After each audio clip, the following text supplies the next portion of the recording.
Boo.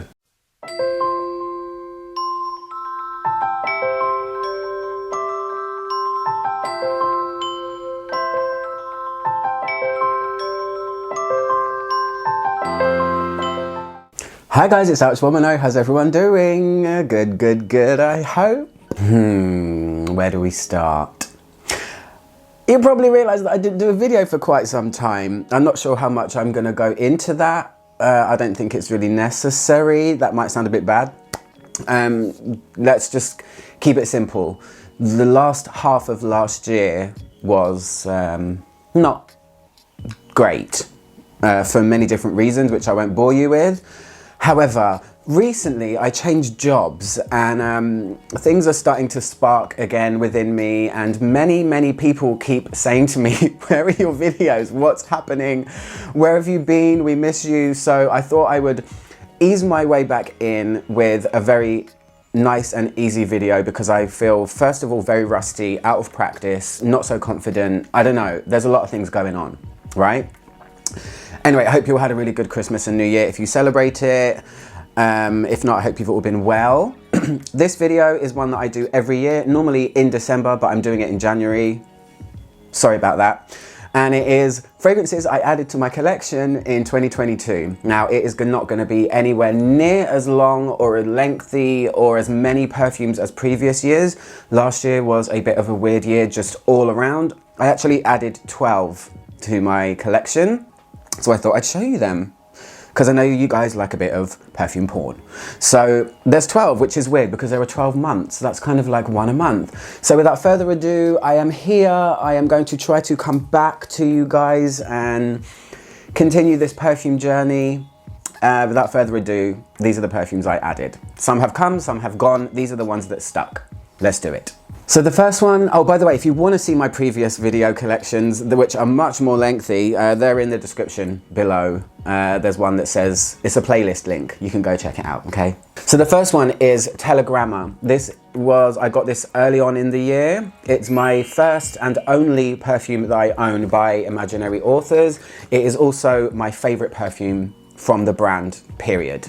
I have tried everything they've released since this, and still this one remains my favorite. And it's really cute. So Telegramma they always have a story, Imaginary Authors. Telegramma is the story of two people that meet serendipitously on a plane and I think fall in love. And then they continue to communicate over the years through telegrams. It's like a throwback, and it's about the kind of lavendery scent of the man of the two people. And this is really, really beautiful. It is talc. The notes: talc, lavender absolute, black pepper, teak, amyris, which, if I'm not mistaken, is what perfumers use to create the feeling of sandalwood. I think it's like a substitute, maybe. Correct me if I'm wrong. Then vanilla powder and fresh linens. And I had blotters here, and I don't know where I've put them. Bear with me 1 second. Yes, blotter. Here we go.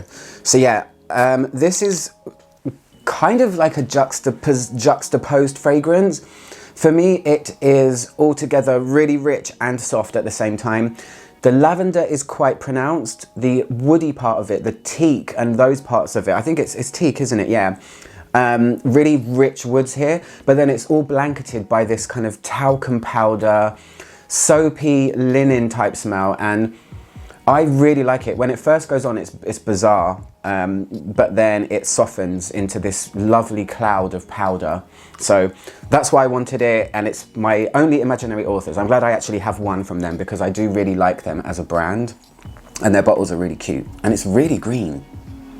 Wonder what that is. Who knows? The next two are tiny little ones, and they're from a brand called Black Phoenix Alchemy Lab. Some of you might know that I really like this brand. They're a super indie perfume oil brand from America, and I've been collecting them since 2005. Oh my God, that's a long time. I am old. So they released two. They released one called Sugar Plum. Let me try and focus this for you. Hold on a second, I'm so out of practice. They released Sugar Plum Snow White, and Snow White is an already existing perfume that comes out usually at Christmas. So it's got that as its base, but then they added like a bunch of candy fruit to it. I'm not sure if I like it that much. The original Snow White is easily one of my favorite Black Phoenix perfumes. It's like a fluttery coconut lily. It is really, really beautiful. And then the other one is Sugar Plum Snake Oil. If you know the brand, you will know Snake Oil. Snake Oil is their best-selling perfume. It's an Indonesian spice perfume with lots of vanilla and resins.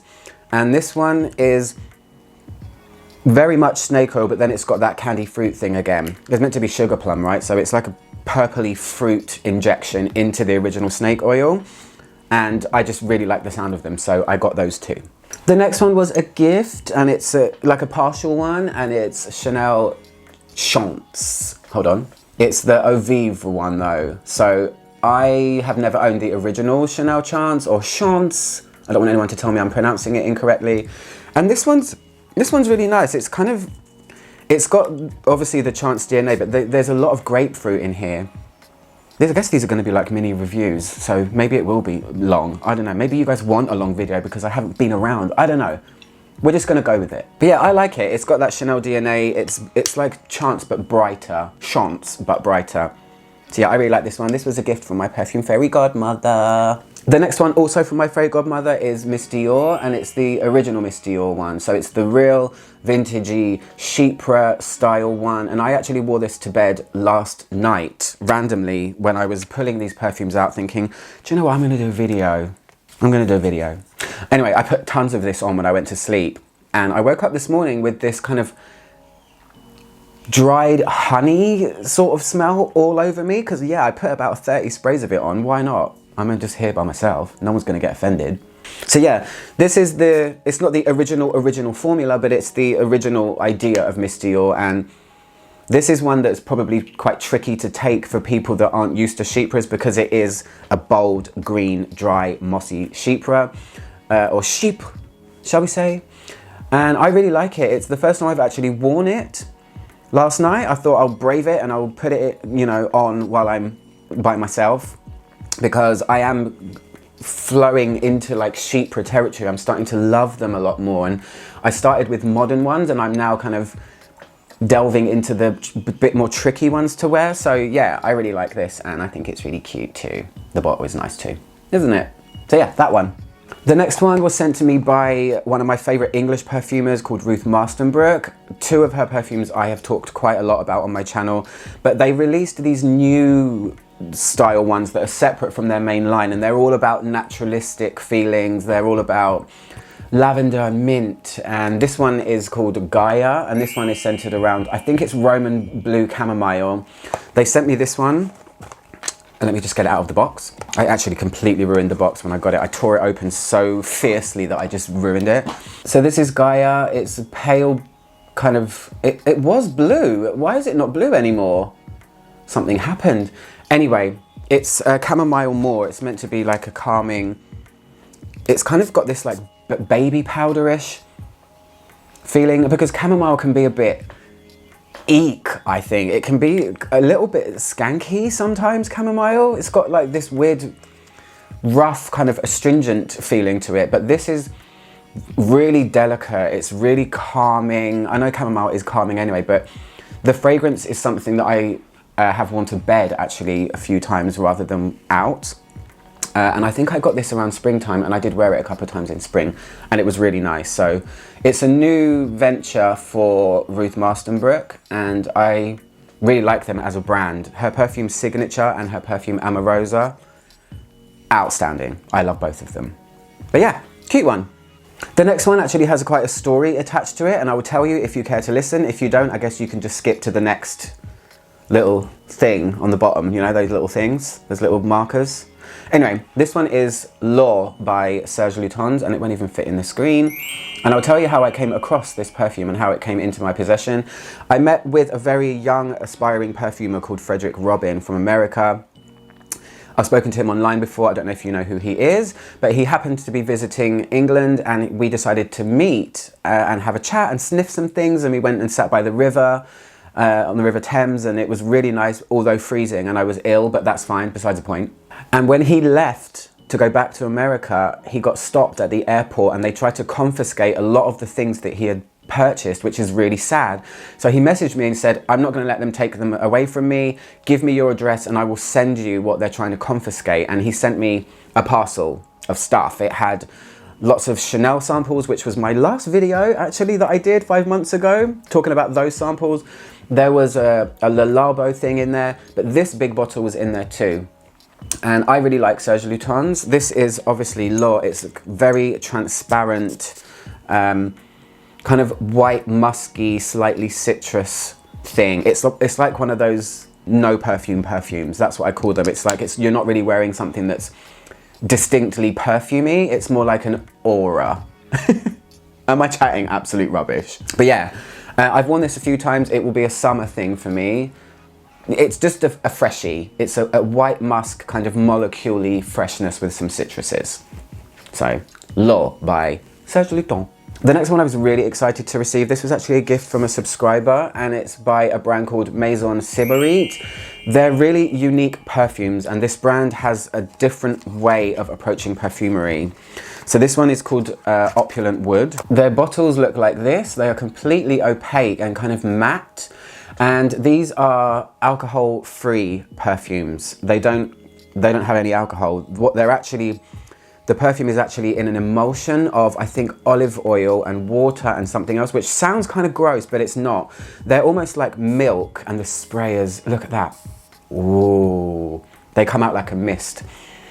Oh, so yeah, Maison Sybarite is all about luxury. The Sybarites were a people that they spent their money, they lavished themselves, they bathed in rose petals and things like that. So the brand's all about luxury. And there's another one of theirs that I like even more than this, but this one's lovely. It kind of smells like honey, like a floral honey wood.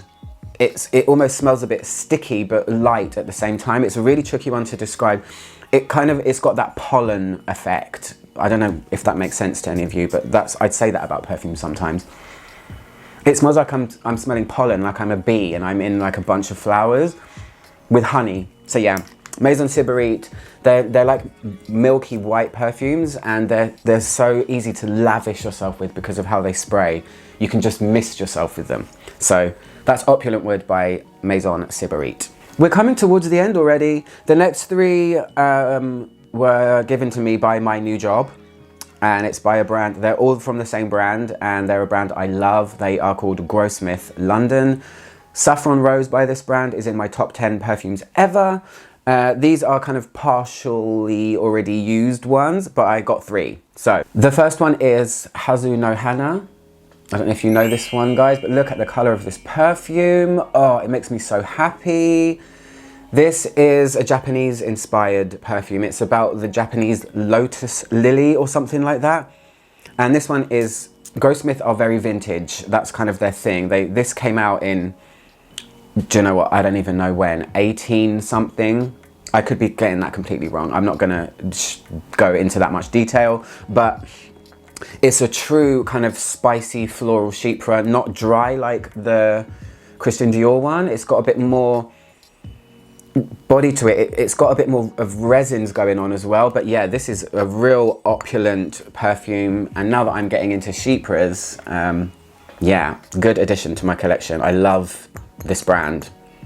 Tricky to wear, I think, for most, but you just gotta go with it. The second one, not much in this one, but still, it's in my collection now. This is Golden Chypre. This is one of their more modern ones.